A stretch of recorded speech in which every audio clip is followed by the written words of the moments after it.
अंत के दिनों में दया खत्म हो जाएगी। हालेलुया।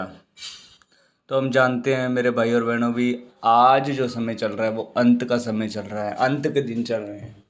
तो इन दिनों जो है मनुष्य के अंदर दया और भलाई का जो स्वभाव है ना, वो खत्म होता जा रहा है और हो चुका है।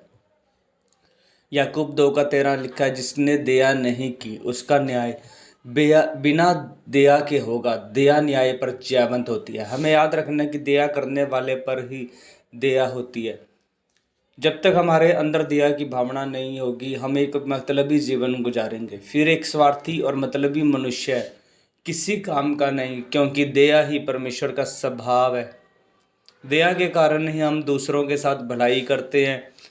लिखा है, जो भलाई करना जानते हैं परंतु नहीं करते हैं तो ये उसके लिए पाप होता है। दूसरा ग्रंथियों 1:3 में लिखा है, हमारे प्रभु यीशु मसीह के परमेश्वर और पिता का धन्यवाद हो, जो दया का पिता और सब प्रकार की शांति का परमेश्वर है।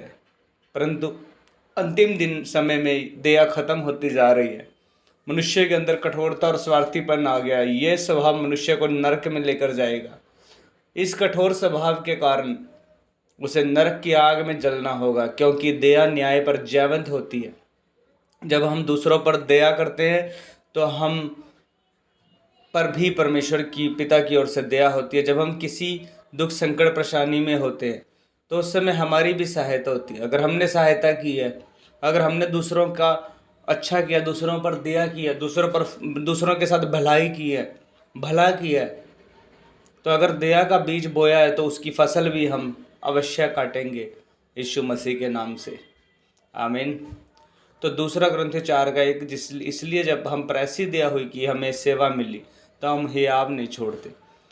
तो जब हम दूसरों पर दया करते हैं, दूसरों के साथ भलाई करते हैं, तो हमारे साथ भी भलाई होती है ना। तो हमें हर समय तैयार रहना है, दूसरों पर दया करना है, भलाई करनी है। कोई भी मनुष्य दिन भर आपको मिले, उसकी हेल्प करना है, सहायता करना है, उसके लिए प्रार्थना करना है। जितनी हम दया करते हैं, जितनी हम दया का बीज बांटते हैं, उतनी ही हम उसी फसल को काटते हैं। जैसा हमने बीज बोया वैसी ही फसल हम काटेंगे यीशु मसीह के नाम से। तो पिता परमेश्वर इन वचनों के द्वारा आपको ब्लेस कर चुके हैं।